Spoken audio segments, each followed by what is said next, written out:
हाथों में क्या मेहंदी लगी है तेरे, जो इस तरह मर मर कर घर की सफाई कर रही है? नहीं मालकिन, आज मेरी तबीयत जरा ठीक नहीं है, इसलिए थोड़ा आराम से काम कर रही हूँ।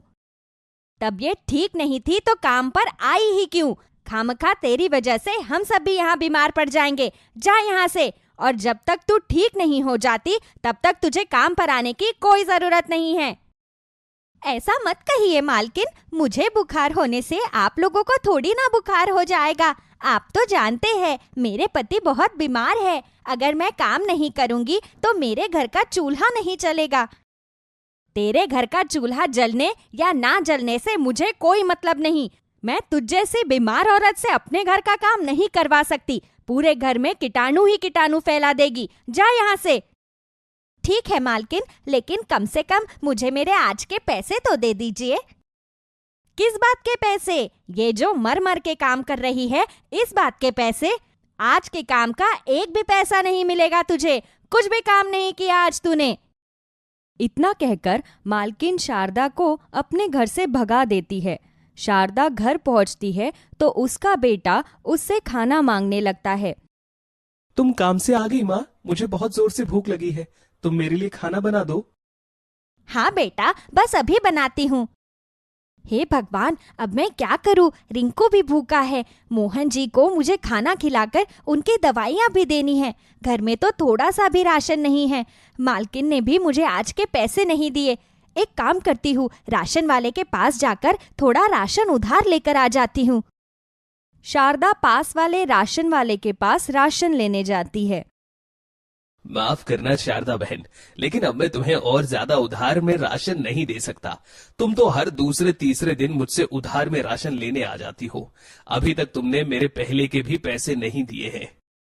मैं जानती हूँ भैया, लेकिन आप मुझे बस इस बार उधार में राशन दे दो। मैं अगली बार पक्का आपके पैसे चुका दूंगी। तुम तो हर बार मुझसे यही बात कहती हो, लेकिन इस बार मैं तुम्हें राशन नहीं दूंगा। तुम किसी दूसरे राशन वाले से राशन ले लो। शारदा के बहुत मिन्नतें करने के बाद भी राशन वाला उसे राशन नहीं देता। शारदा निराश होकर अपने घर पर आने लगती है। तभी उसकी एक पड़ोसन निर्मला उससे पूछती है, क्या हुआ शारदा बहन, बहुत परेशान लग रही हो? शारदा उसे सारी बात बताती है। तुम्हारी मालकिन तो बड़ी ही बुरी है, पर कोई बात नहीं, तुम मेरे घर से थोड़ा राशन ले जाओ। छोटी मोटी कुछ और जरूरत हो तो मुझे बता देना। तुम्हारा बहुत बहुत शुक्रिया निर्मला बहन। निर्मला के दिए गए राशन से शारदा सबके लिए खाना बनाती है और अपने पति को खाना खिलाकर दवाई दे देती है। कुछ दिनों बाद जब उसकी तबीयत ठीक होती है तो वो फिर से काम पर जाना शुरू करती है। लेकिन तभी एक दिन अचानक उसके बेटे की तबीयत बहुत खराब हो जाती है। वो उसे अस्पताल लेकर जाती है। देखिए, आपके बेटे के पेट में बहुत ज्यादा इन्फेक्शन हो गया है। हमें इसका अच्छी तरह ट्रीटमेंट करना होगा। इसकी दवाइयाँ और बाकी चीजों में लगभग 50,000 रुपए का खर्च आएगा। 50,000 रुपए? जी हाँ, जितना जल्दी हो सके आप इन पैसों को हॉस्पिटल में जमा करवा दो। आप जितनी देर करोगे आपके बेटे की तबीयत उतनी ही खराब होती जाएगी। ये बात सुनकर शारदा बहुत परेशान हो जाती है। उसे समझ नहीं आता कि वो अपने बेटे का इलाज कैसे करवाए, इसलिए वो पैसों के लिए अपनी मालकिन के पास जाती है। मालकिन, मेरा बेटा बहुत बीमार है। मैं आपसे वादा करती हूँ कि आपकी पाई पाई चुका दूंगी। आई बड़ी मेरी पाई पाई चुकाने वाली। घर में 2 वक्त की रोटी बनाने को तो तुम लोगों के पास पैसे नहीं है। मुझे अच्छे से पता है कि अगर मैंने तुझे इतने पैसे दे दिए तो मुझे वो कभी वापस नहीं मिलेंगे। भरोसा कीजिए मालकिन, वैसे भी मैं ये गांव छोड़कर कहीं चली थोड़ी ना जाऊंगी। आपके पास ही काम करने आऊंगी। आप चाहो तो भले ही मुझे पगार मत देना, मैं इन पैसों के बदले पूरे साल भर का आपका काम कर दूंगी। चल चल, मैं तुझे कोई पैसे वैसे नहीं देने वाली। तूने मुझे पागल समझा है क्या? तुझ जैसी औरतों को मैं अच्छी तरह जानती हूँ। नहीं रे नहीं, मेरे पास तुझे देने के लिए कोई पैसे वैसे नहीं। निकल यहाँ से। शारदा की मालकिन धक्के देकर उसे वहां से निकाल देती है। शारदा रोती हुई वहां से अपने घर आने लगती है। तभी उसे रास्ते में एक साधु महाराज मिलते हैं। क्या बात है बेटी, तुम इस तरह से रो क्यों रही हो? अगर तुम्हारे जीवन में कोई परेशानी है तो मुझे बताओ। साधु महाराज के पूछने पर शारदा उन्हें सारी बात बताती है। बेटी, तुम्हारे हालात जानकर तो मुझे बहुत दुख हुआ। मैं तुम्हारी मदद के लिए तुम्हें कुछ बीज देना चाहता हूँ। तुम इन बीजों को अपने आंगन में उगा देना।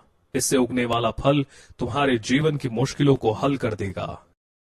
आपका बहुत बहुत धन्यवाद साधु महाराज। शारदा उन बीजों को लेकर अपने घर आ जाती है। वो उन्हें अपने आंगन में बो देती है। काश सचमुच इन बीजों से उगने वाले फल हमारी सभी मुश्किलों को हल कर दे। ऐसा कहकर शारदा अपने घर के अंदर चली जाती है। उसके अंदर जाते ही वहां पर एक छोटा सा पौधा उगने लगता है। चिंता मत करो, जब मैं कल पूरी तरह उग जाऊंगा तो तुम्हारी मदद जरूर करूंगा। अगले दिन शारदा जब सुबह सोकर उठती है तो सबसे पहले उसके मन में उसी पौधे का ख्याल आता है। मैं पौधे में पानी डालकर आती हूँ, नहीं तो पौधा मुरझा जाएगा। शारदा जल्दी से उठकर बाहर पौधे में पानी डालने जाती है, लेकिन वो उस पौधे को देखकर बिल्कुल हैरान रह जाती है। बाप रे बाप, सिर्फ एक रात में ये पौधा तो एक बड़ा पेड़ बन गया और इस पर तो ये सुनहरे रंग के अनार लगे हुए हैं। ऐसे अनार तो मैंने अपने जिंदगी में पहले कभी नहीं देखे। शारदा, ये कोई सामान्य सुनहरे रंग का अनार नहीं है, बल्कि ये जादुई सोने के अनार हैं। ये आवाज कहाँ से आई? कौन है वहां पर? डरो मत शारदा, मैं जादुई सोने के अनार का पेड़ हूँ। कल जिस साधु महाराज ने तुम्हें ये बीज दिए थे, मैं उन्हीं का सेवक हूँ। जब उन्होंने तुम्हारी परेशानी सुनी तो तुम्हारी मदद के लिए उन्होंने मुझे तुम्हें दे दिया, ताकि तुम मुझ पर उगे सोने के अनारों को सुनार के पास बेचकर अपने बेटे का इलाज करवा लो। साधु महाराज का बहुत बहुत धन्यवाद। मैं उनका ये एहसान कभी नहीं भूल सकती। शारदा, मैं कुछ जादुई सोने के अनारों को तुम्हें देता हूँ। तुम जाकर उन्हें सुनार के पास बेच आओ। जादुई सोने के अनार का पेड़ कुछ सोने के अनार जमीन पर गिरा देता है। शारदा उन्हें जमीन से उठाकर गांव के सोनार के पास बेच आती है और उन पैसों से अपने बेटे का इलाज करवा लेती है। तभी कुछ दिनों बाद शारदा फिर से जादुई सोने के अनार के पेड़ के पास जाती है। जादुई सोने के अनार के पेड़, क्या तुम मेरी एक... क्यों नहीं शारदा, अगर तुमने पहले ही मुझे अपनी ये परेशानी बता दी होती तो मैं पहले ही तुम्हारी मदद कर देता। मैं अभी तुम्हें ढेर सारे सोने के अनार देता हूँ। जादुई अनार का पेड़ शारदा को ढेर सारे सोने के अनार दे देता है। शारदा उन्हें बेचकर अपने पति का ऑपरेशन करवा लेती है, जिसके बाद उसका पति भी बिल्कुल ठीक हो जाता है। इस जादुई सोने के पेड़ ने हमारी बहुत मदद की है। इसकी मदद के बिना शायद हम कभी ये सब नहीं कर पाते। लेकिन हमारी तरह ही न जाने कितने लोग पैसों की कमी की वजह से अपना इलाज नहीं करवा पाए। मैं चाहती हूँ कि हम जादुई सोने के अनार की मदद से उन सभी की मदद करें। तुम ठीक कह रही हो शारदा, हमें जादुई सोने के अनार के पेड़ से इस बारे में बात करनी चाहिए। दोनों पति पत्नी उससे बात करने जाते हैं। कहो शारदा, मोहन, तुम्हें मेरी क्या मदद चाहिए? हम चाहते हैं कि जिस तरह तुमने हमारी मदद की, उसी तरह तुम्हारे जरिए हम दूसरों की भी मदद करें। मतलब, मैं कुछ समझा नहीं। हम चाहते हैं कि हम तुम्हारी मदद से गरीब बच्चों के लिए एक मुफ्त अस्पताल खोलें, जहां पर हर गरीब आदमी मुफ्त में अपना इलाज करवा सके। ये तो तुमने बहुत ही अच्छा सोचा है। तुम्हारे इस नेक काम में मैं तुम्हारा साथ जरूर दूंगा। जादुई सोने के अनार का पेड़ उन्हें ढेर सारे सोने के अनार देता है, जिन्हें बेचकर शारदा और मोहन गरीब बच्चों के लिए एक मुफ्त अस्पताल खोलते हैं।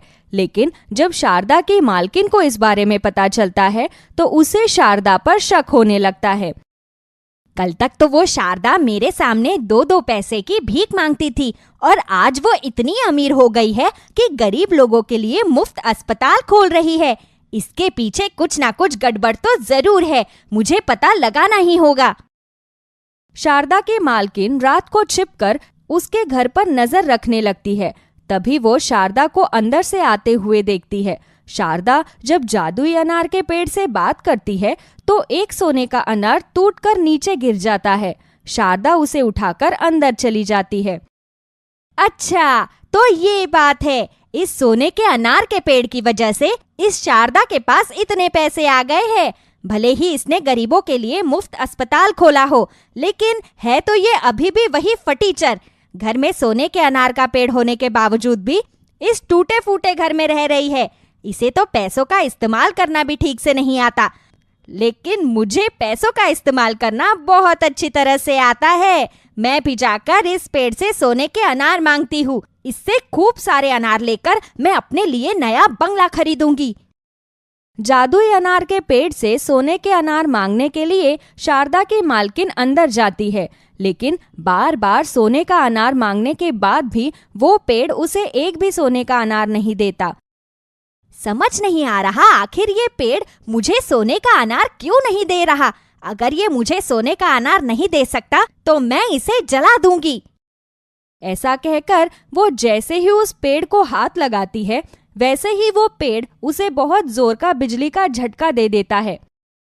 मैं अपने पेड़ का एक भी सोने का अनार तुम जैसे बेईमान लोगों को नहीं दूंगा। तुम्हारे पास इतना पैसा है, उसके बाद भी तुम किसी गरीब की मदद नहीं कर सकते। शारदा इतनी गरीब थी, लेकिन उसने कभी मुझसे अपने फायदे के बारे में कुछ नहीं मांगा। उसने गरीब लोगों के लिए मुफ्त अस्पताल खोला, लेकिन कभी अपने टूटे फूटे घर को नया बनाने के लिए मुझसे सोने के अनार नहीं मांगे। इसीलिए मैं उसके साथ हूँ।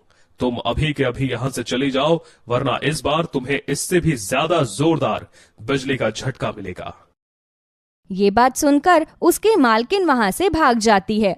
उस दिन के बाद शारदा जादुई सोने के अनार के पेड़ की मदद से गरीब लोगों के लिए और बहुत सारी चीजें करती है, जिससे खुश होकर जादुई सोने के अनार का पेड़ शारदा को अपनी तरफ से एक नया घर बनाकर देता है, जिसके बाद शारदा खुशी खुशी अपने परिवार के साथ उस नए घर में रहने लगती है।